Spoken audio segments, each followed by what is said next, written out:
Bom, então nós estamos dando a sequência do capítulo 6, né, da segunda parte do Paulo e Estevão. O Paulo já está na segunda viagem, né, e ele foi com o Silas. O Barnabé não foi, né, dessa vez, ele foi com Silas. E lá, né, nessa viagem, ele no meio da viagem, ele incorpora, acrescenta na viagem o Timóteo, que era aquele rapaz jovem que ele conheceu na primeira viagem.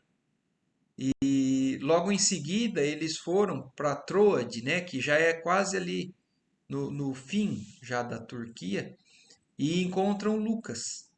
E Lucas, né, também a convite de Paulo, sabendo que o Lucas já tinha acabado, a mãe dele tinha desencarnado, então ele estava com alguns compromissos, né, menos severos, ali requisitando menos ele. Então Paulo faz o convite para Lucas e eles partem para a Grécia, praticamente ali para Macedônia, Grécia, e eles estavam em Filipos. Então nós terminamos da semana passada quando ele e Silas estavam em Filipos, o Lucas e o Timóteo estavam ainda em outros locais, ali eles se separaram, fizeram duas duplas.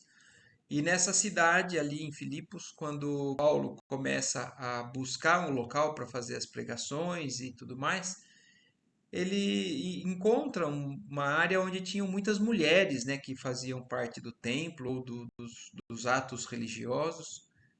E ele acaba sendo convidado por uma pessoa chamada Lídia, que oferece a própria casa para fundar uma igreja, né? A primeira igreja ali daquela região, por conta daquilo que o Paulo tinha falado. E aí, então é nesse momento que a gente dá sequência hoje. Então, depois que a Lídia convidou, ofereceu a eles, né, a própria casa, Paulo de Tarso contemplou-a de olhos úmidos, escutando-lhe a voz desbordante de cristalina sinceridade, recordou no Oriente, no dia inesquecível do Calvário, só as mulheres haviam acompanhado Jesus no doloroso transe, sendo as primeiras criaturas que o viram na gloriosa ressurreição. Porque as mulheres naquela época, né, eram menosprezadas com relação à importância. Era um sistema extremamente patriarcal, onde o valor todo quase que era atribuído aos homens. E aí, como nessa ocasião Paulo estava com essas mulheres, principalmente, ouvindo o evangelho e inclusive oferecendo para começar uma igreja ali, ele se lembra disso, que quando Jesus estava no Calvário, né, no momento da crucificação, só as mulheres acompanharam ele naquele momento. Também se lembra que quando Jesus, né, tem a ressurreição, é para Madalena, para uma mulher que ele aparece pela primeira vez. Então, Jesus já também com esses fatos mostrando que as mulheres tinham valor e importância tanto quanto ou mais até que os próprios homens em algumas questões. E aí Paulo então considera isso naquele momento. E eram ainda elas que em doce reunião espiritual vinham receber a palavra do evangelho no ocidente pela primeira vez. Então elas que estavam ali recebendo essa palavra que ele estava tendo para com elas. Em silenciosa contemplação, o apóstolo dos gentios fixou o grande número de meninas que se ajoelhavam à sombra carinhosa das árvores. Observando-lhes os trajes muito claros, teve a impressão de que via à sua frente um gracioso bando de pombas muito alvas, prestes a desferir o voo glorioso dos ensinamentos do Cristo pelos céus maravilhosos da Europa. Foi por isso que, contrariamente à expectativa dos companheiros, o enérgico pregador respondeu a Lídia em tom muito afável: aceitamos vossa hospedagem. Então ela tinha oferecido, né, a casa, e ele, né, passa tudo isso pela cabeça dele naquele momento e ele aceita, né, em reconhecimento, inclusive, a figura das mulheres. E aqui, com relação ao local onde eles estão, só entrando aqui no mapa, né, dessa segunda viagem de Paulo, eles saíram de Antioquia, que ainda é Ásia, né, passaram por Tarso, por Listra, Icônio, a Antioquia de Psídia. Tudo isso ainda é Turquia. Troade, aqui no limite, mas é em Troade que eles pegam o barco com o Lucas, né? Passam pela Samotrácia e chegam em Filipos, que já é continente europeu. Então, para eles ali já era um local totalmente novo. É o Ocidente, para eles, que era categorizado aqui como o continente europeu. Então, era aqui que eles estavam, nessa segunda viagem aqui. Eles passaram já por tudo isso. Ainda vão fazer o restante dessa linha roxa nessa viagem aqui. Mas aí vamos seguindo então. Aceitaram então a hospedagem de Lídia. Desde aquele minuto travou-se entre Paulo de Tarso e sua carinhosa igreja de Filipos a mais formosa amizade. Então, Paulo acabou tendo um carinho muito grande por Filipos, né? Mas também uma das cartas que é escrita por ele é dirigida a esse local, a carta de Paulo aos Filipenses.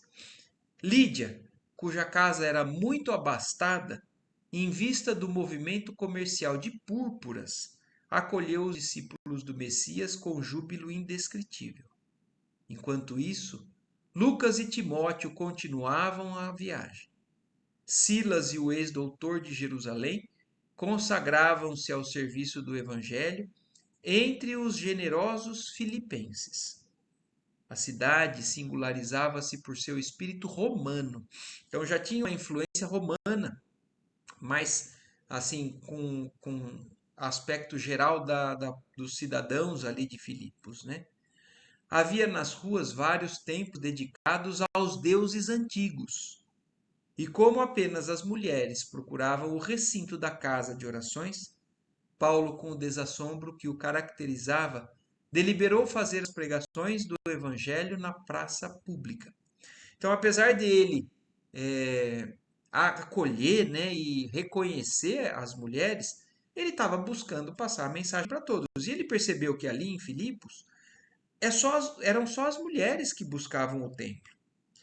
E, inclusive, com uma influência muito grande dos deuses antigos. Não era aquela característica muito marcante da onde eles estavam até então na Turquia, dos fariseus, né, dos hebreus, do judaísmo.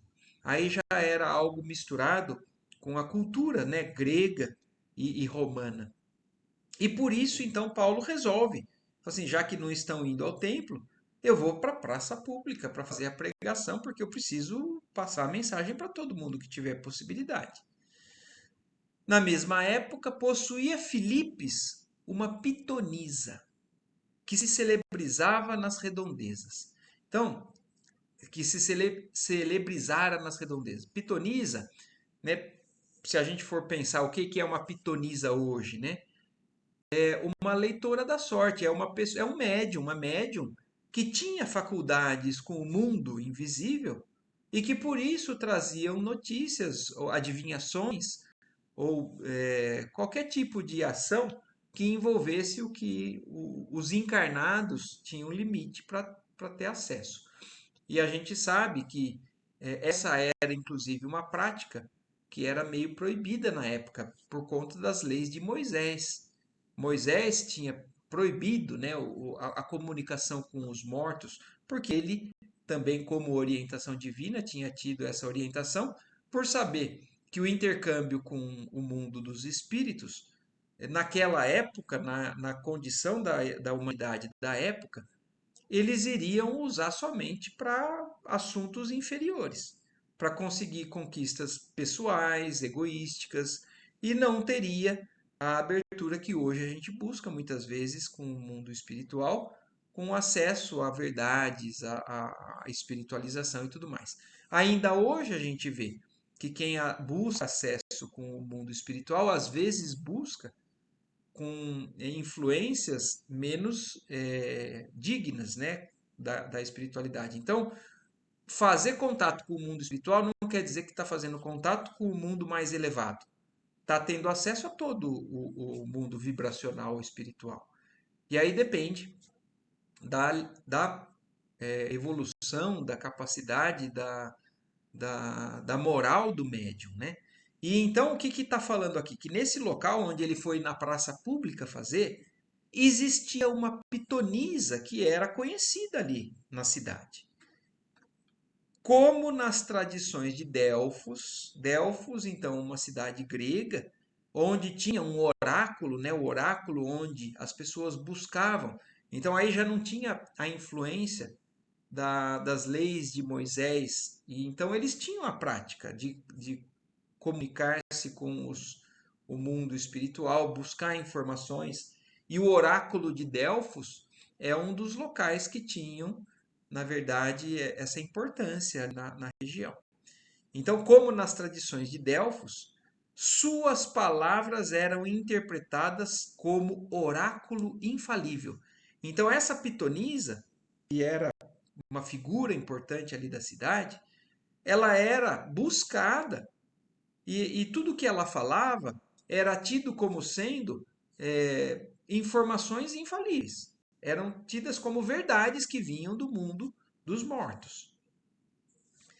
Tratava-se de uma rapariga, cujos patrões procuraram mercantilizar seus poderes psíquicos. Então, olha isso, ela era, na verdade, ela foi manipulada pelos patrões dela, né, na época, porque viram que ela tinha essa capacidade e acabaram se aproveitando disso, utilizando a propriedade dela para poder vender, para poder ganhar dinheiro.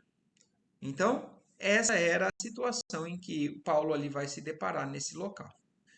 A história, né, dessa pitonisa ali que ele encontra em Filipos está inclusive descrita no Evangelho também.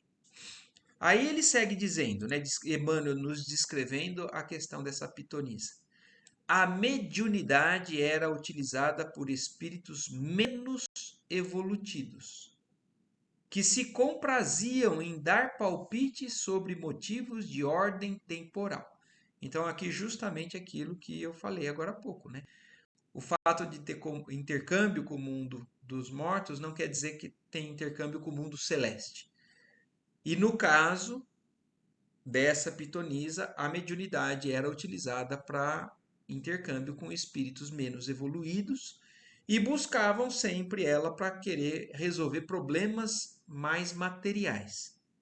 A situação era altamente rendosa para os que a exploravam descaridosamente. Então, muita gente ali ganhava muito dinheiro em cima dela.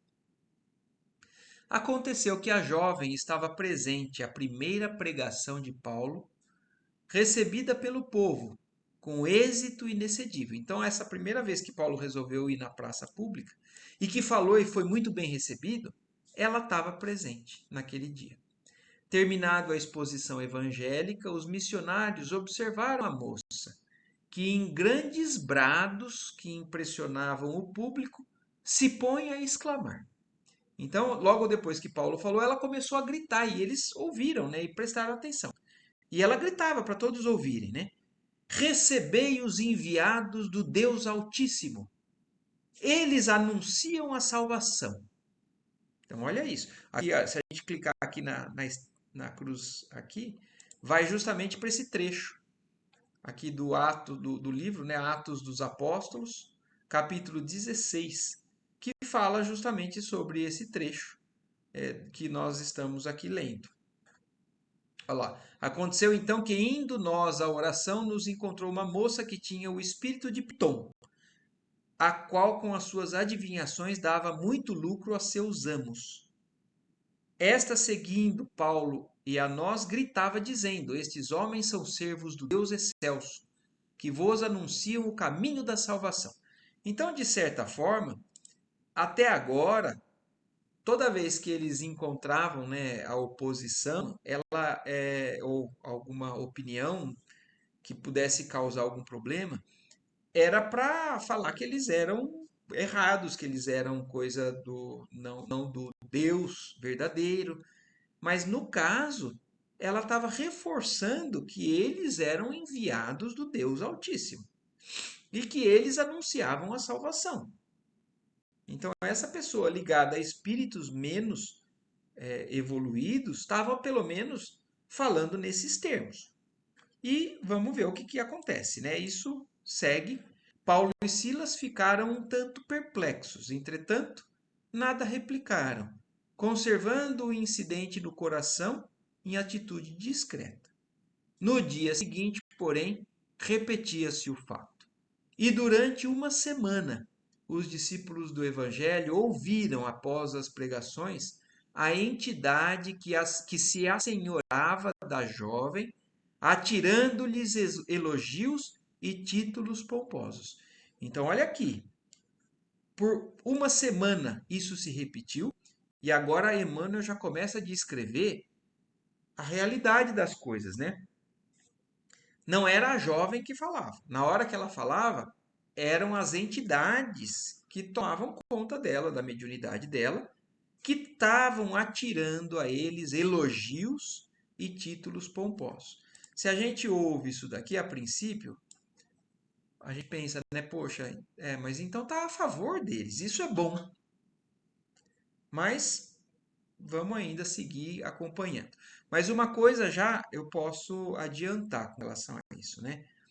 A gente sabe que os elogios em exagero muitas vezes acabam massageando o ego ou atiçando a vaidade, o orgulho das pessoas. Existe uma mensagem de Emmanuel também, inclusive, se eu não me engano, que é no capítulo no livro Pão Nosso ou no Fonte Viva, que fala sobre elogios, falando do quão prejudicial que muitas vezes ele pode ser para determinadas pessoas que acabam querendo crescer ou massagear o próprio ego com relação àquilo que estão fazendo. Então, vamos seguindo ainda, mas o que está acontecendo é isso. É a entidade da pitonisa que está fazendo esses elogios para eles. Ô Marco, até, eu não sei, eu acho que eu me recordo disso, mas eu não sei, pode ser que eu esteja enganada, mas no nosso lar, eles também não incentivavam muito uns ficarem elogiando os outros, né? Exatamente, Bruna. Exatamente. Uhum. Isso realmente várias vezes eles comentam isso, né? Da não exaltação do ego, né? Da vaidade, do orgulho. Então, já É estamos uma começando a... orientação mesmo no plano espiritual, né? Exatamente. Nos planos mais Hum. elevados, Bruna, isso já se toma consciência e evita, por se Hum. reconhecer ainda pequeno. Mas nos planos mais baixos, isso é algo que a humanidade busca.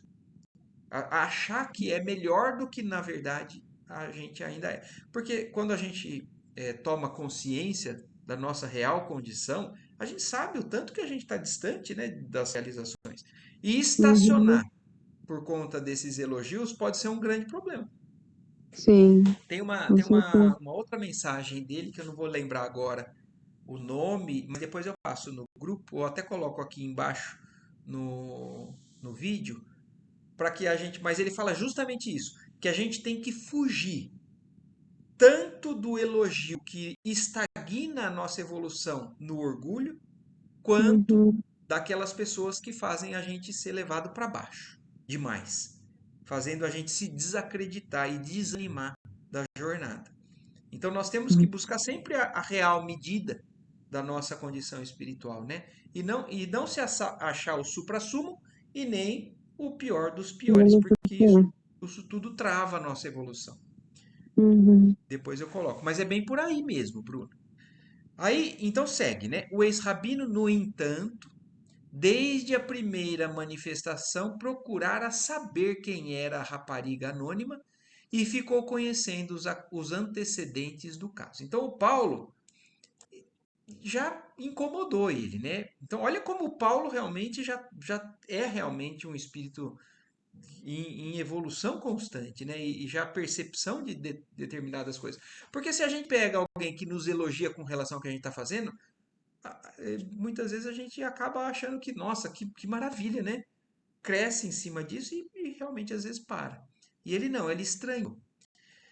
Estimulados pelo ganho fácil, os patrões haviam instalado um gabinete onde a pitonisa atendia às consultas.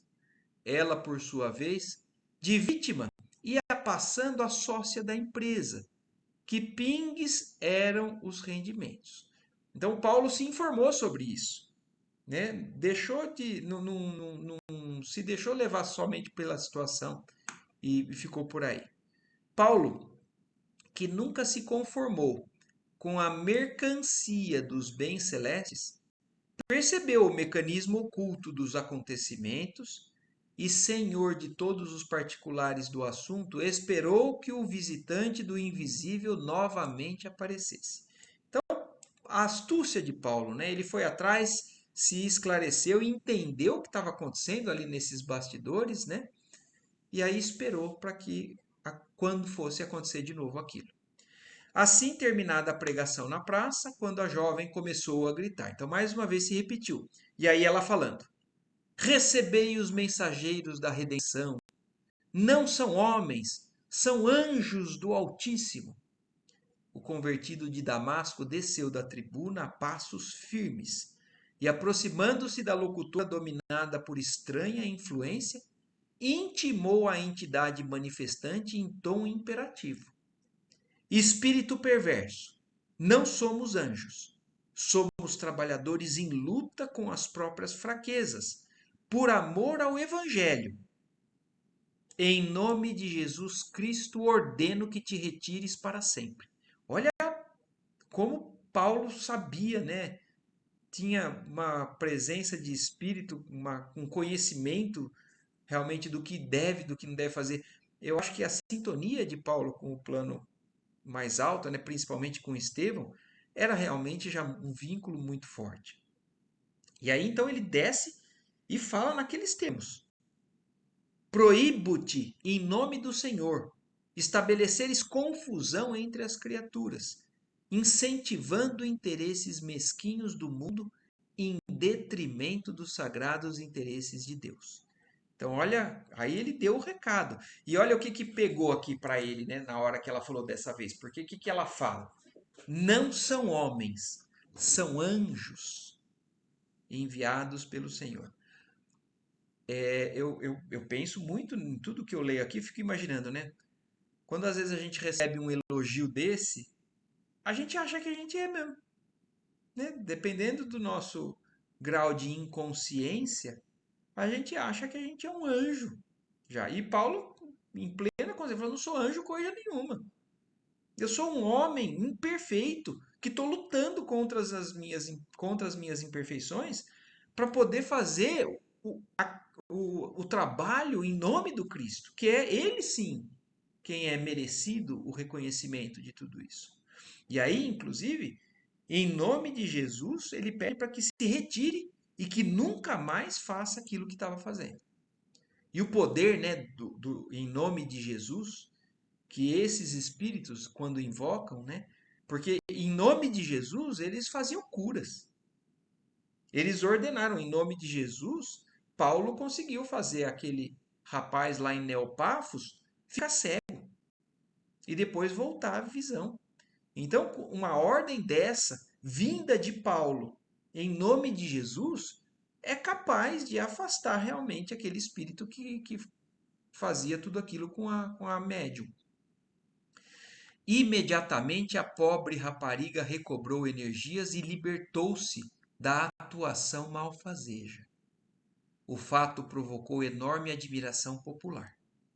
O próprio Silas, olha o que fala nesse parágrafo aqui para ver como às vezes a gente é conduzido pelo elogio de maneira errada. O próprio Silas, que de algum modo se comprazia em ouvir as afirmações da pitonisa, quer dizer, Silas, que era um cristão também de ordem mais elevada, né? Ele, de certa forma, gostava de ouvir aquilo que ela falava. Ele sentia como aquilo, como se aquilo fosse um reconhecimento daquilo que eles estavam fazendo. Então, o próprio Silas se comprazia das afirmações da pitonisa e, interpretando-as como um conforto espiritual, estava boquiaberto. Então Silas não entendeu aquilo que Paulo fez. Quando se viram a sós, quis lhe dissesse Paulo os motivos que o levaram a semelhante atitude e perguntou-lhe: acaso não falava ela em nome de Deus? Porque ela estava o tempo todo falando: eles são enviados de Deus. Então Silas está indignado e falou: Paulo, ela estava dando crédito para o que a gente estava fazendo. Ela não estava falando em nome de Deus também? A sua propaganda não seria para nós valioso auxílio? Então por que você foi fazer isso? Ela estava colaborando. O apóstolo sorriu e sentenciou: porventura, Silas, poder-se-á na terra julgar qualquer trabalho antes de concluído? Então aqui a gente pode ter certeza do resultado de um trabalho antes de terminar ele. Aquele espírito poderia falar de Deus, mas não vinha de Deus. Que fizemos para receber elogios? Olha a consciência de Paulo. Que fizemos para receber elogios? Porque para a maior parte das pessoas que estariam fazendo o que ele estava fazendo, achava que era merecedor de um monte de coisa, já do céu talvez até. Que fizemos para receber elogios? Dia e noite estamos lutando contra as imperfeições de nossa alma. Olha a consciência de Paulo. Jesus mandou que ensinássemos, a fim de aprendermos duramente. Não ignoras como vivo em batalha com o espírito dos desejos inferiores? Então, olha isso, ele está chamando a atenção para Silas da verdade que é ele mesmo. Se Silas não se achava assim, Paulo, apesar de fazer tudo o que ele está fazendo, ele não se acha nenhum grande homem. Ele ainda se reconhece o mais devedor de todos, por tudo que ele fez. E ele está chamando a atenção de Silas. Você não reconhece que eu estou em batalha constante contra os espinhos que eu carrego dentro da minha alma?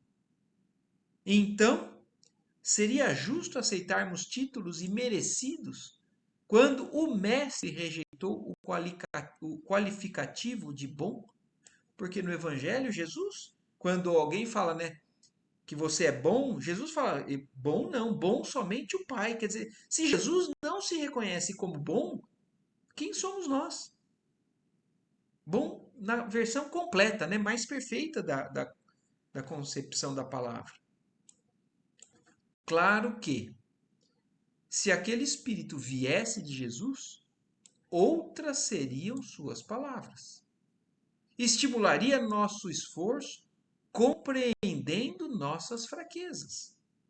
Olha como é delicado a ação do mal ou a nossa ingenuidade muitas vezes caindo, né, nessas armadilhas que nós mesmos criamos para nós mesmos quando a gente se acha bom demais, quando a gente se acha já merecedor do céu e uma série de coisas, né? Além do mais, procurei informar-me a respeito da jovem e sei que ela é hoje a chave de grande movimento comercial. Então, Paulo explicou tudo isso, que era muito claro para ele, além de falar para o Silas. Além disso, eu já sondei a respeito da pessoa. E ela realmente, ela ganha dinheiro através dessa propriedade que ela tem. Silas impressionou-se com os esclarecimentos mais que justos, mas dando a entender suas dificuldades para os compreender integralmente, acrescentou. Então, Silas entendeu parte de tudo que o Paulo falou, mas ainda integralmente ele estava precisando de mais esclarecimentos. Todavia, será o incidente uma lição para não entretermos relações com o plano invisível?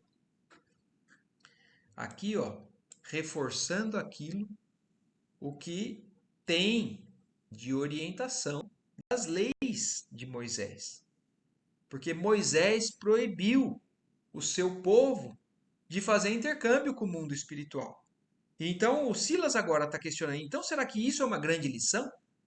Para que a gente realmente não busque essas relações com o plano dos mortos, né, do plano invisível, o plano espiritual? É uma advertência para a gente? E aí, olha Paulo como realmente é consciente, né, e um ser extremamente inteligente. Como pudeste chegar a semelhante conclusão? Respondeu o ex-rabino muito admirado. O cristianismo sem o profetismo seria um corpo sem alma. O próprio cristianismo sem os. O que eram os profetas? Os profetas, por exemplo, João Batista, que estava anunciando a chegada do Salvador, do Messias. O que era João Batista senão alguém que tinha intercâmbio com o mundo espiritual e trazia alguns preparos para a humanidade na época? Quem eram os outros profetas? Né? Isaías e todos os outros. Senão pessoas que tinham informações do plano invisível sobre as coisas que iriam acontecer no futuro. Então ele está falando, o cristianismo sem o profetismo seria um corpo sem alma. É a materialidade sem nenhum tipo de espiritualidade. Se fecharmos a porta de comunicação com a esfera do mestre, como receber seus ensinos? Olha como Paulo já consegue a visualização tão clara de tudo isso. Porque Paulo, né, também tinha essa ligação constante, ele buscava inspiração, ele buscava ouvir a vozes. Então ele tinha consciência de que eles dependiam do plano invisível, do mundo, né, dos espíritos mais elevados. E no mundo do invisível, a questão é a seguinte: nós temos espíritos de todos os níveis. Então, nós conseguimos peneirar ou saber a quem dá ouvidos, no caso, Paulo percebeu a sutileza da influência de um espírito que estava só elogiando, elogiando para a pessoa se achar. Mas ela estava sendo levada, conduzida ao orgulho, à vaidade. E então ele fala: a sua conclusão, Silas, é errada. Os sacerdotes são homens, os templos são de pedra. Que seria da nossa tarefa sem as luzes do plano superior? Vamos ficar na materialidade? Vamos ficar na inferioridade que nós somos? Do solo brota muito alimento, mas apenas para o corpo. Para a nutrição do espírito, é necessário abrir as possibilidades de nossa alma para o alto e contar com o amparo divino. Nesse particular, toda a nossa atividade repousa nas dádivas recebidas. Já pensaste no Cristo sem ressurreição e sem intercâmbio com os discípulos? Então, olha, Paulo traz tudo. Tudo fica claro, né, com as observações dele. Já pensou se o Cristo tivesse morrido e ido embora e deixado a gente aqui continuando só com os ensinamentos dele? O Cristo sem a ressurreição, o cristianismo tinha morrido. O Cristo sem a constante aparição aos discípulos que ficaram, ao próprio Paulo, o que seria do cristianismo sem esse constante amparo, alerta desses espíritos elevados? Ninguém poderá fechar as portas que nos comunicam com o céu. O Cristo está vivo e nunca morrerá. Conviveu com os amigos depois do Calvário em Jerusalém e na Galiléia. Trouxe uma chuva de luz e sabedoria aos cooperadores galileus no Pentecostes. Chamou-me às portas de Damasco. Então, olha isso, até isso Paulo está lembrando para Silas. Se nós devemos fechar as portas com o mundo invisível, o que seria de mim? O Cristo não poderia ter vindo então me chamar? chamou-me às portas de Damasco, mandou um emissário para a libertação de Pedro. Quando Pedro estava na prisão, não desce um anjo e liberta Pedro? Quando o generoso pescador chorava no cárcere. A voz de Paulo tinha acentos maravilhosos nessas profundas evocações. Silas compreendeu e calou-se, de olhos rasos de pranto. Imagina o cristianismo sem Paulo, né? Eu fico pensando, não dando valor a mais do que o que ele merece, mas ele é realmente algo fora do padrão do que os outros conseguiam fazer, né? Ainda com as suas imperfeições e lutando contra elas. A exemplo do que aconteceu no capítulo anterior, com relação ao Paulo incomodado e com o próprio Tiago, com a própria postura do Pedro, e aí Pedro sendo a balança, né, disso tudo. Mas Paulo tinha uma visão diferente, tinha uma conexão diferente. Aí então ele convence Silas com tudo isso que ele fala. O incidente, entretanto, teria mais vastas repercussões, além daquelas que os apóstolos do Mestre poderiam esperar. A pitonisa não mais recebeu a visita da entidade que distribuía palpites de toda sorte. Então, as coisas ainda vão complicar, porque agora os que ganhavam dinheiro com ela, Paulo mandou embora o espírito e fala: em nome do Cristo, não volte mais. Em vão, os consulentes viciados lhe bateram à porta. Vendo-se privados da renda fácil, os prejudicados fomentaram largo movimento de revolta contra os missionários. Espalhava-se o boato de que Filipes, em virtude da audácia do pregador revolucionário, fora privada da assistência dos Espíritos de Deus. Então, para eles, aquela pitonisa recebia os Espíritos de Deus, do Deus deles. E aí, por conta de Paulo, ele afastou os espíritos que davam assistência àquele povo. Os fanáticos exaltaram-se. Daí a 3 dias, Paulo e Silas foram surpreendidos em plena praça com um ataque do povo e foram presos a troncos pesadíssimos e flagelados sem compaixão. Sob os apupos da massa ignorante, submeteram-se com humildade ao suplício. Quer dizer, eles foram amarrados no tronco, supliciados, né? E eles humildemente receberam tudo aquilo. Quando sangravam sob as varas impiedosas, houve a intervenção das autoridades e foram então conduzidos ao cárcere, abatidos e cambaleantes. Então, quem fez isso foi o povo, a multidão. Mas as autoridades da cidade, percebendo aquilo, levou eles para a prisão para não deixar eles na mão da multidão.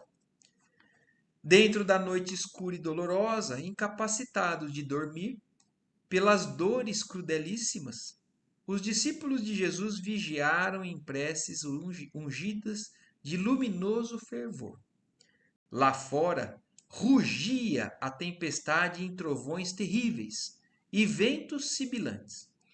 Essa é outra passagem, né, para aqueles que conhecem, que tem no Evangelho, e que também é uma passagem marcante da história de Paulo. Paulo e Silas presos em Filipos, lá começam a fazer as orações, as vigílias deles, né? E uma tempestade acontecendo lá fora, né? E eles ali presos. Filipes inteira parecia abalada em seus alicerces pela tormenta fragorosa. Então era uma tempestade fora do comum. Passava da meia-noite e os 2 apóstolos oravam em voz alta. Os prisioneiros vizinhos, vendo-os em oração, pareciam acompanhá-los pela expressão do rosto. Paulo contemplou-os através das grades e, aproximando-se a custo, começou a pregar o reino de Deus. Olha isso. Na prisão, dolorido, com tempestade, a hora que ele vê os prisioneiros interessados, ele começa a pregar. Ao comentar a tempestade imprevista que se abatera sobre o ânimo dos discípulos, enquanto Jesus dormia na barca, um fato maravilhoso feriu os olhos dos encarcerados. Então, olha isso. Paulo estava contando para os prisioneiros a passagem de Jesus, né, no barco com os discípulos, aquela passagem onde os discípulos dormem.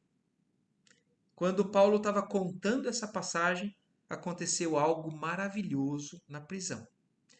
As portas pesadas das numerosas celas se abriram sem ruído. Olha o que aconteceu nesse momento. E isso, como eu falei, está descrito no Evangelho. As portas da prisão abriram-se para todos os prisioneiros ali. Silas ficou lívido. Paulo compreendeu e saiu ao encontro dos companheiros. Continuou pregando as verdades eternas do Senhor com a entonação impressionante. Olha isso. Então, quando abriu, Paulo entendeu que as portas foram abertas para ele chegar mais perto. Porque o que você pensa quando a prisão, você está preso, a porta abre? Nossa, eu estou livre, vou embora. Não, Paulo foi junto dos que estavam querendo ouvir e continuou a pregação dele. E vendo umas dezenas de homens de peito hirsudo, barbas longas, fisionomias taciturnas, como se estivessem plenamente esquecidos do mundo, o apóstolo dos gentios falou com mais entusiasmo da missão do Cristo e pediu que ninguém tentasse fugir. Olha o que Paulo pede. Ele percebeu que aqueles eram os mais necessitados. E ao invés de falar assim, nossa, vocês estão livres, Paulo pede para eles: ninguém sai daqui. Pediu para que ninguém tentasse fugir. Os que se reconhecessem culpados agradecessem ao Pai os benefícios da corrigenda. Olha essa parte do que está sendo dito aqui. Porque se eles estavam presos e eles fossem culpados, agradecessem ao Pai porque estavam sendo corrigidos. E os que se julgassem inocentes dessem expansão ao regozijo, porque só os martírios do justo podiam salvar o mundo. Então, olha a justificativa de Paulo. Ninguém daqui vai sair. Por favor, não saiam. Quem tiver culpado, agradeça porque está sendo corrigido. E quem não for culpado, vamos dar testemunho. Porque somente o martírio do justo é o que pode salvar o mundo.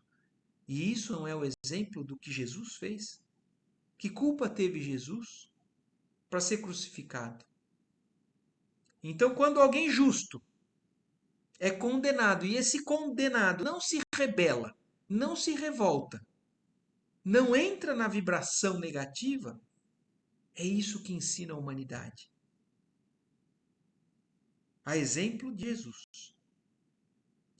Esses argumentos de Paulo contiveram toda a estranha e reduzida assembleia. Ninguém procurou alcançar a porta de saída, senão que, reunindo-se em torno daquele desconhecido, que tão bem sabia falar aos desgraçados, muitos se ajoelharam em pranto, convertendo-se ao Salvador que ele anunciava com bondade e energia. Ao alvorecer, olha isso, o dia amanheceu e eles não fugiram e eles continuaram ouvindo Paulo. Ao alvorecer, amainada a tormenta, levantava-se o carcereiro, perturbado pelo vozerio singular. Vendo as portas abertas e temendo a sua responsabilidade, tenta matar-se instintivamente.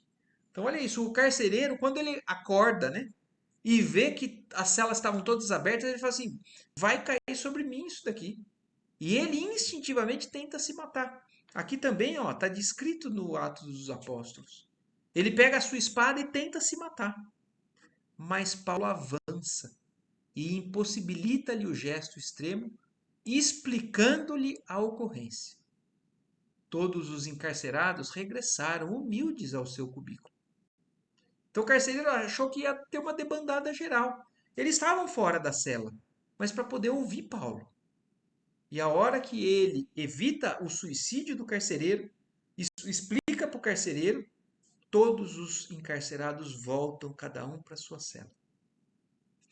Lucano, que era o nome do carcereiro, Lucano, o carcereiro, converte-se à nova doutrina. Antes que a claridade diurna invadisse a paisagem, ei-lo que traz aos apóstolos os socorros de emergência. Pensando-lhes as feridas, sensibilizado como nunca. Residindo ali mesmo, conduz os discípulos ao interior doméstico, manda servir-lhes alimento e vinho reconfortante. Logo nas primeiras horas, os juízes filipenses são informados dos fatos. Então, olha isso, os juízes, os mesmos que levaram Paulo e Silas à prisão, porque viu que era algo que estava causando tumulto, né, ali a sociedade, tomam conhecimento daquilo que tinha acontecido naquela noite. As portas tinham sido abertas, ninguém tinha fugido, pela palavra, pela condução da conversa de Paulo, e então eles são informados de tudo aquilo que aconteceu. Cheios de temor, mandam libertar os pregadores. Porque imaginam, para os juízes, eles estavam sendo submetidos às leis dos deuses. A primeira impressão é que eles tinham atrapalhado o Deus que eles tinham através da pitonisa. Mas agora eles estavam falando, poxa, eu acho que eles realmente estão do lado de Deus. E temendo aquilo, então eles mandaram libertar eles. Mas Paulo, desejando oferecer garantias ao serviço cristão que se iniciava na igreja fundada em casa de Lídia, alega sua condição de cidadão romano. Olha isso. Ele poderia sair, porque os juízes falaram, vocês estão livres.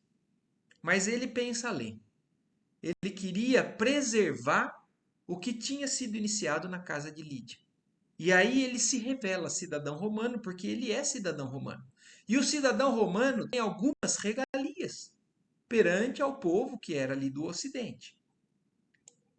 E aí então alega sua condição de cidadão romano a fim de infundir mais respeito aos magistrados de Filipos pelas ideias do profeta Nazareno. Recusa a ordem de soltura para exigir a presença dos juízes. Então, olha isso, ele falou: não, eu quero que vocês me ouçam e eu quero vocês aqui. Mandou recado, né? Eu não vou sair, e falou: eu sou romano e eu quero eles aqui. Que comparecem receosos.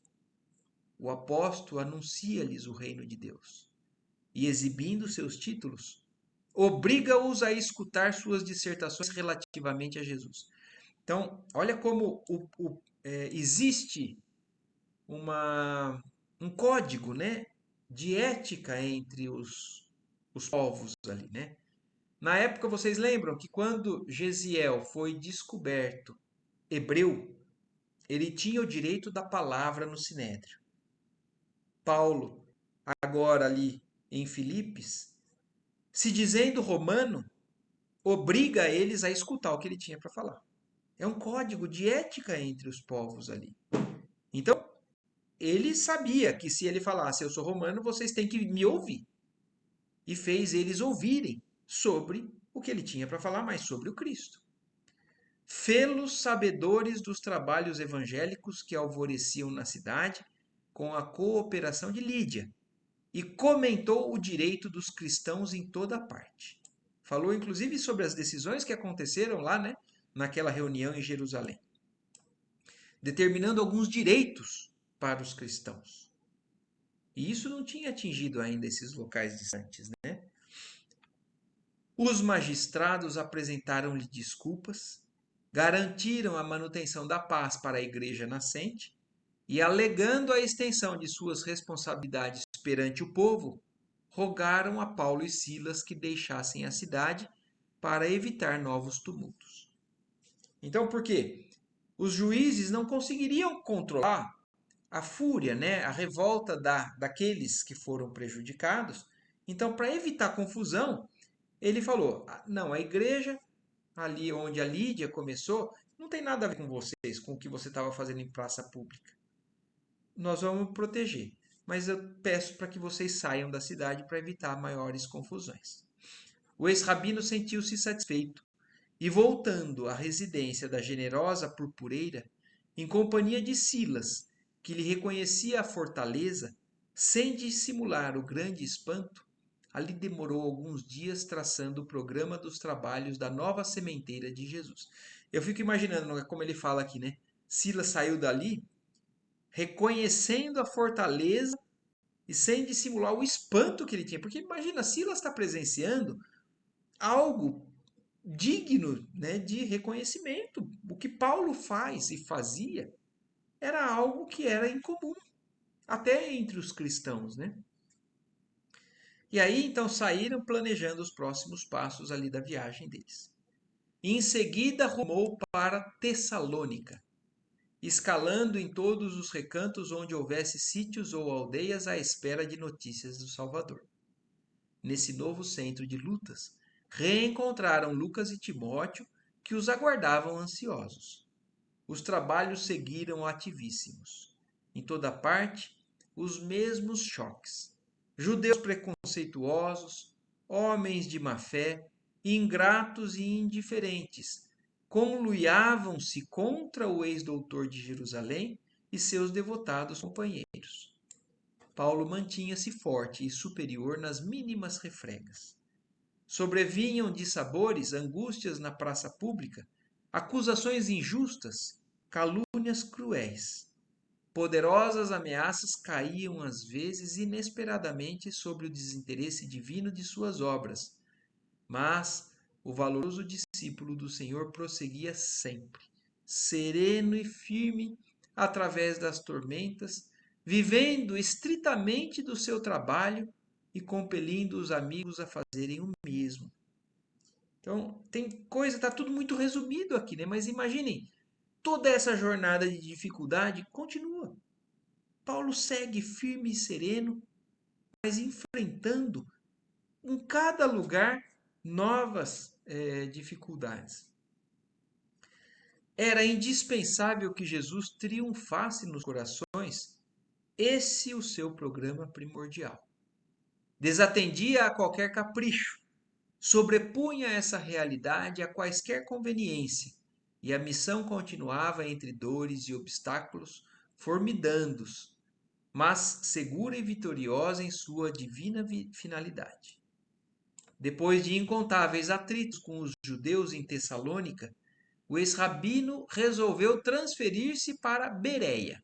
Então, aqui, ó, voltando ao mapa, né? Ó, de Filipos foram para Tessalônica e agora partiram para Bereia. Aqui, ó, na pontinha da Acaia. Já estão quase aqui chegando em Atenas, Corinto. Corinto é aqui embaixo, para depois voltarem aqui para o continente asiático. Então partiram para Bereia, depois das dificuldades em Tessalônica.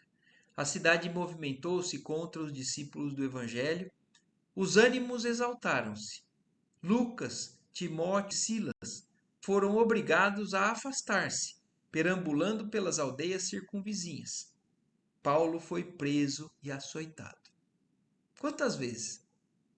Imagine, quantas vezes Paulo apanhou, tomou pedrada, tomou açoitada, foi preso. Os outros ainda estão firmes do lado dele. Ainda bem, imaginem que a intuição de Paulo realmente era divina quando ele falou para João Marcos não ir. Para Barnabé, convenceu Barnabé que João Marcos não estava pronto. Lucas, Timóteo e Silas, apesar das dificuldades, ainda estavam ali. Mas nesse momento, obrigados a afastar-se, perambulando pelas aldeias circunvizinhas, e Paulo enfrentando as dificuldades nas cidades maiores. À custa de grandes sacrifícios dos simpatizantes de Jesus, deram-lhe liberdade com a condição de retirar-se dentro do menor prazo possível. Então, de Bereia, também foi libertado, mas falou: sai daqui. O ex-rabino acedeu prontamente. Sabia que atrás de si e através dos esforços insanos sempre ficaria uma igreja doméstica. Então, olha isso, todo o esforço de Paulo é para jogar semente, que ele tinha a certeza, a convicção dentro dele de que iriam germinar no futuro. A exemplo do que ele viu nessa segunda viagem com o próprio Timóteo. Então, ele sabia, ele podia ir, ele já tinha deixado o recado, já tinha deixado a semente. Então, apesar de esse tumulto, sempre uma igreja ou outra iria ser fundada, que se alargaria ao infinito. E não é o que aconteceu. Olha hoje onde nós estamos. Tem igreja para todo lado.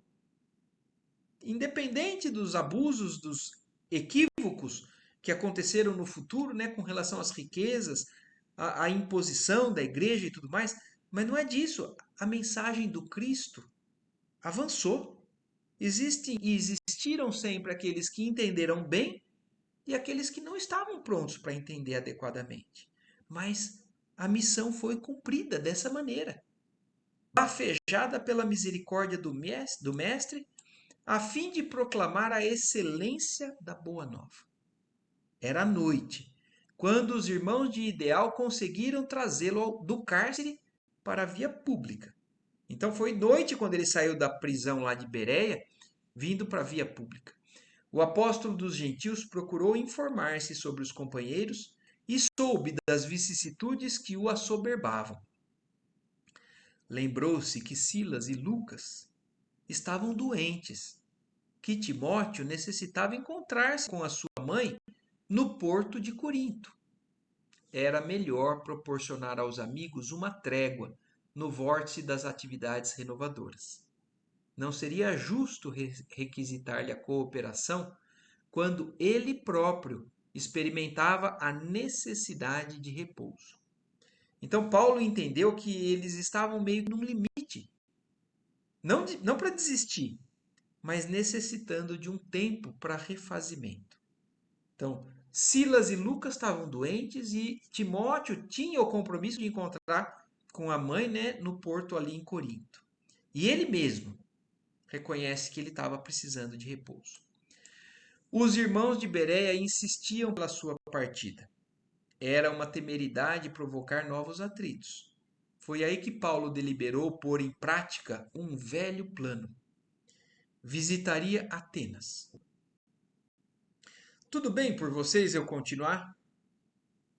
Estão com sono? Porque eu acho que vale a pena a gente esticar até acabar esse capítulo. Não falta tanto assim, mas Eu, por mim, pode. tudo bem. Se Então, tiver todo mundo. então eu vou seguindo. Também. Então, Pode seguir. então vamos lá. Gandolfo já dormiu. Então vamos lá. Então aí Paulo, querendo uma trégua, ele falou: "Nossa, agora eu vou colocar um sonho em prática. Visitar Atenas." Atenas, né? Naquela época, duas eram as grandes cidades do mundo: Atenas e Roma. Então, o Império Grego, o Império Romano. Atenas como a simbolizar os principais pensadores, a ciência da época. O romano era o império, a força, né? O domínio. Mas Atenas eram onde estavam os filósofos, de onde vieram os grandes filósofos. Então ele pensou: nossa, agora eu vou uma trégua, eu vou sair dessas dificuldades e vou para Atenas. Muitas vezes impressionado com a cultura helênica recebida em Tarso, porque foi educado em grego, né, em Tarso. Alimentar o desejo de conhecer-lhe os monumentos gloriosos, os templos soberbos, o espírito sábio e livre. Então, para ele, era a cidade onde ele encontrariam esses espíritos mais elevados, com alto grau de sabedoria e já uma liberdade, não tinha mais aquela prisão, né, que os povos mais simples ainda estavam submetidos. Quando ainda muito jovem, cogitara dessa visita à cidade magnificente dos velhos deuses, disposto a levar-lhe os tesouros da fé guardados em Jerusalém. Então, para ele, agora ele estava indo num local onde realmente seria o auge de levar a palavra de Jesus, né? Procuraria as assembleias cultas e independentes e falaria de Moisés e de sua lei. Pensando agora na realização de tal projeto, considerava que levaria luzes muito mais ricas ao espírito ateniense. Anunciaria à cidade famosa o evangelho de Jesus. Então, para ele, realmente isso soava como o auge da pregação dele, levar ao símbolo da mente elevada, da sabedoria no mundo daquela época. Certo, quando falasse na praça pública, não encontraria os tumultos tão do gosto israelita. Antegozava o prazer de falar à multidão afeiçoada ao trato das coisas espirituais. Então ele falou, agora eu vou em um povo onde gosta de falar sobre espiritualidade, né? A filosofia, o transcendente.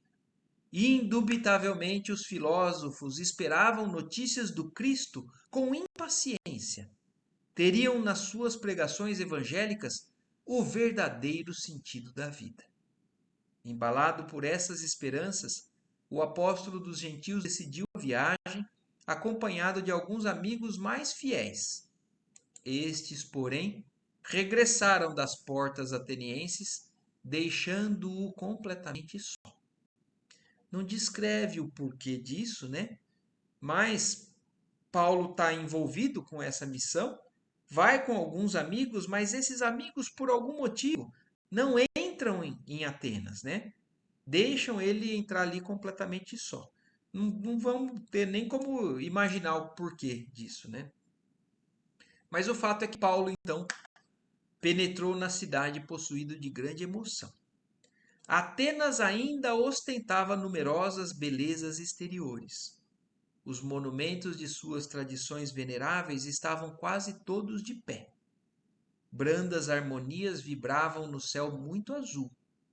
Vales risonhos atapetavam-se de flores e perfumes. A grande alma do apóstolo extasiou-se na contemplação da natureza. Então Paulo chegou num lugar onde ele ficou maravilhado, pela beleza inclusive, né? Recordou os nobres filósofos que haviam respirado aqueles mesmos ares. Então ele se imagina entrando no ambiente onde ele tinha as referências que ele mais admirava na filosofia. Falou, nossa, eu estou respirando o ar onde eles respiravam, passando por onde eles passaram. Rememorou os fastos gloriosos do passado ateniense, sentindo-se transportado a maravilhoso santuário. Entretanto, o transeunte das ruas não lhe podia ver a alma, e de Paulo viram apenas o corpo esquálido que as privações tornaram exótico. Muita gente o tomou por mendigo, farrapo humano da grande massa que chegava em fluxo contínuo do Oriente desamparado. Então, para eles, para os atenienses, era mais um esfarrapado que vinha do Oriente. O emissário do Evangelho, no entusiasmo de suas generosas intenções, não podia perceber as desencontradas opiniões a seu respeito. Cheio de bom ânimo, então olha isso, Paulo nem percebeu que eles estavam olhando para ele com esses olhos. Estava tão entusiasmado, né, com o lugar, a missão, o que ele ia fazer, que ele nem prestou atenção nessas pessoas tendo opiniões diferentes, né, menos importantes com relação ao que era ele, né? Cheio de bom ânimo, resolveu pregar na praça pública na tarde desse mesmo dia. Ansiava por defrontar o espírito ateniense, tal como já defrontara as grandezas materiais da cidade. Seu esforço, no entanto, foi seguido de penoso insucesso. Inúmeras pessoas aproximavam-se no primeiro momento, mas quando lhe ouviram as referências a Jesus e à ressurreição, grande parte dos atenienses rompeu em gargalhadas de irritante ironia. Então, olha isso, né? Agora, ele tinha uma expectativa tão grande. E a hora que ele começou a falar da ressurreição depois da morte, e o que que é isso, né? A gente consegue fácil comparar o que está acontecendo com Paulo em Jerusalém. Quando a gente vai falar sobre espiritualidade aos grandes sábios dos dias de hoje, os cientistas. Aqueles que acham que sabem de tudo e não têm espaço para Deus ou para algo que foge à sua capacidade de entendimento, né, de coerência com relação às coisas materiais. Então foi o que aconteceu. Ouviram a ele, mas a hora que ele começou a falar de Jesus, um carpinteiro que tinha sido morto na cruz, depois voltou depois da morte, deram risada. Acharam que ele era um louco, um bobo. E aí, olha, começaram a zombar. Será este filósofo um novo Deus? Perguntava um transeunte com ar de pilhéria. Está muito desajeitado para tanto, respondia o interpelado.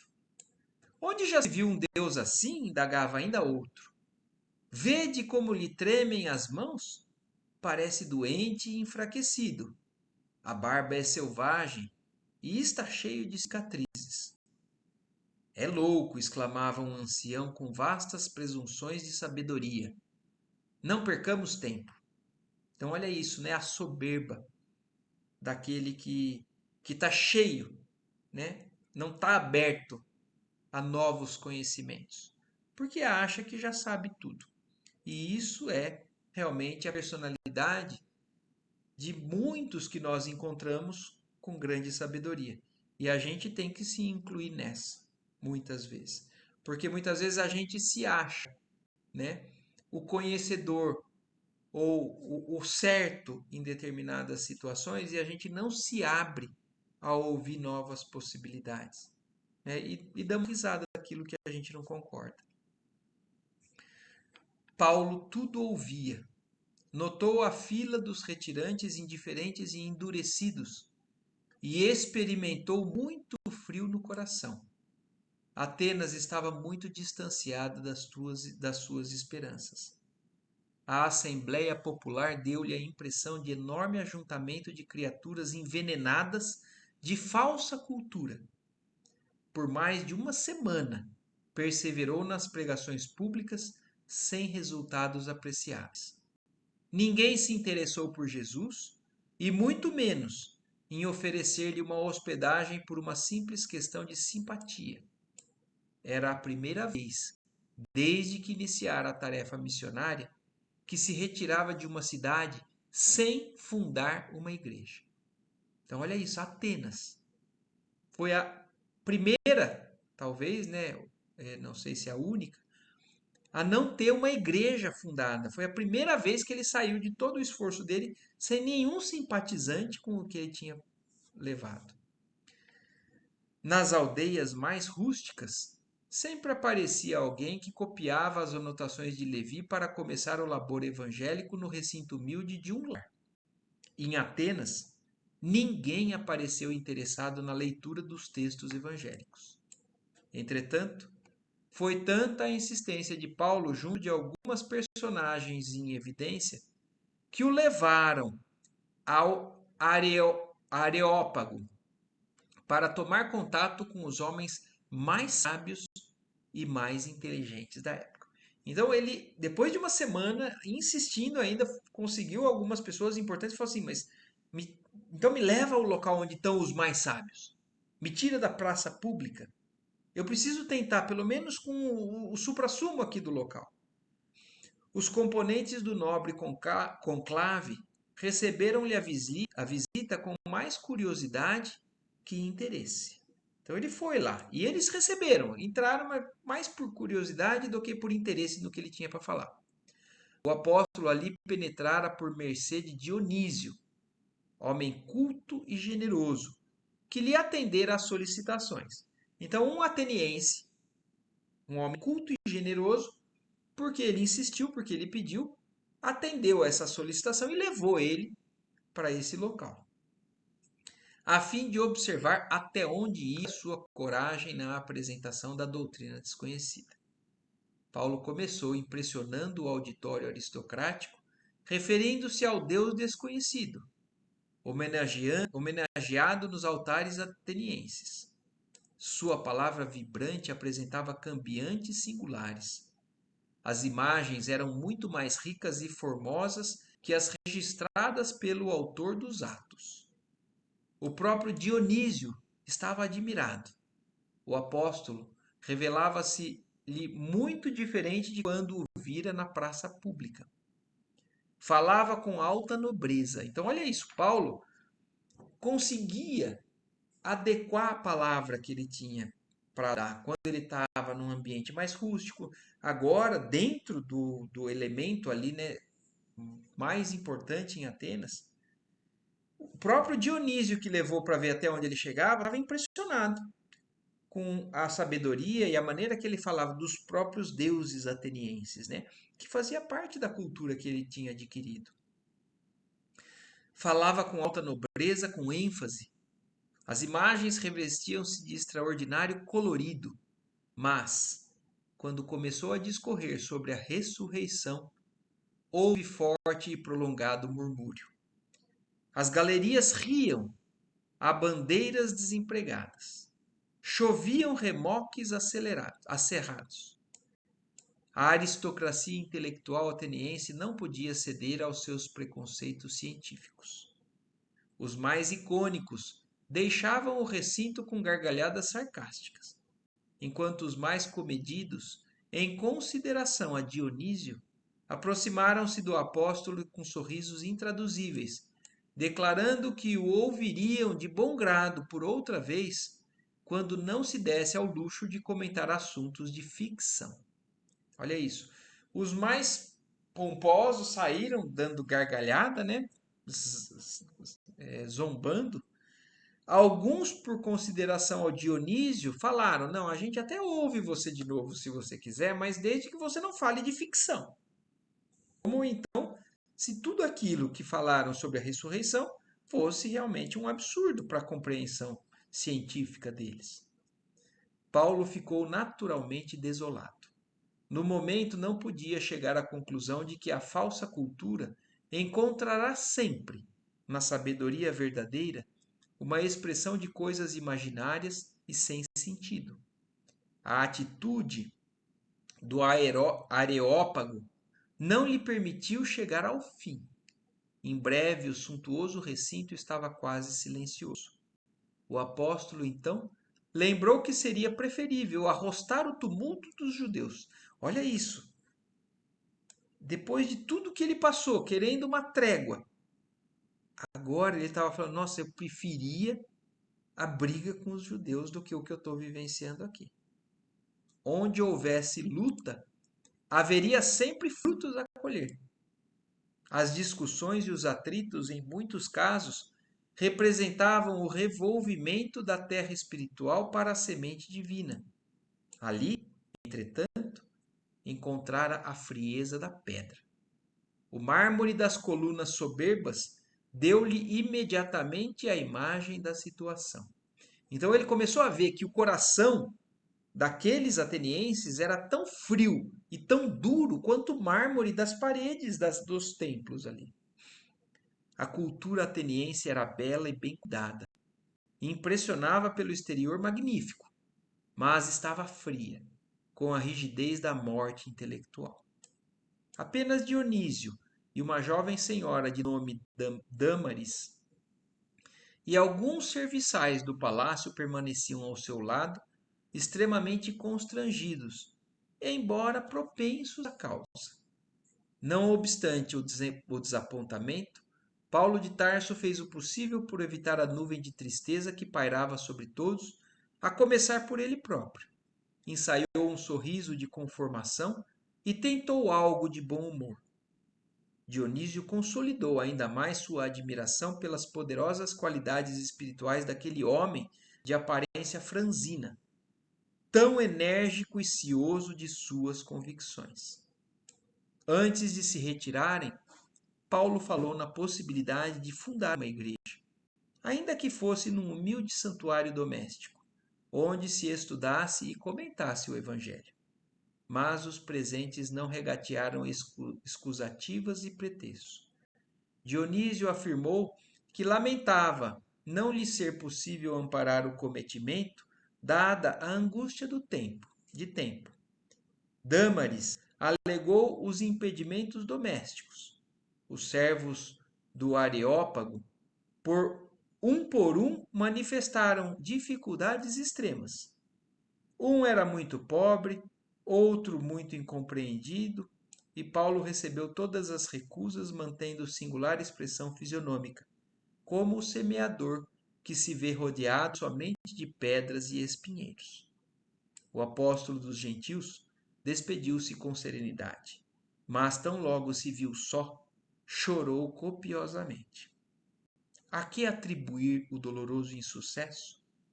Não pôde compreender imediatamente que Atenas padecia em seculares intoxicações intelectuais, e supondo-se desamparado pelas energias do plano superior, o ex-rabino deu expansão a terrível desalento. Não se conformava com a frieza geral, mesmo porque a nova doutrina não lhe pertencia, e sim ao Cristo. Quando não chorava refletindo na própria dor, chorava pelo Mestre, julgando que ele, Paulo, não havia correspondido à expectativa do Salvador. Por muitos dias, não conseguiu desfazer a nuvem de preocupações que lhe assombrou a alma. Então, olha isso. Por muitos dias, Paulo ficou ainda abalado por conta do que ele vivenciou em Atenas. Todavia, encomendava-se a Jesus e suplicava-lhe proteção para os grandes deveres da sua vida. Nesse vulcão de incertezas e amarguras, surgiu o socorro do Mestre ao apóstolo bem-amado. Timóteo chegara de Corinto, carregado de boas notícias. Então, naquele momento de dificuldade, de introspecção de Paulo, mais uma vez chega o socorro do alto, agora nesse momento através do Timóteo, que traz boas notícias quando ele chega de Corinto, que a gente agora só vai saber na semana que vem. Então, conseguimos terminar esse capítulo. Eu acho que deu para a gente extrair bastante coisa. Não sei se tem mais alguma coisa que vocês queiram falar, comentar. Eu só acho impressionante realmente a resiliência dele e toda a demonstração de humildade, né? O tempo todo, né? O tempo todo, né? Mas essa parte é realmente uma parte difícil. Muito bonito. Muito bonito, né? Então tá bom. Beleza? Todo mundo? Tudo Tudo certo. certo. Joia. Muito bom, então. Então, beleza. Vamos agradecendo mais uma vez a Deus por nossos momentos aqui juntos. Que nos inspire nessa semana, nos ajude na sequência aí desses aprendizados, que a gente leve cada vez mais tudo isso que a gente colhe aqui, para nossa vida. Certo? Muito obrigada. Boa Um noite ótimo para domingo para todos. todos. Boa semana. Boa semana. Obrigada, Tchau, tchau. Renata. Boa noite, Vocês também. pessoal. Pra Boa vocês. noite.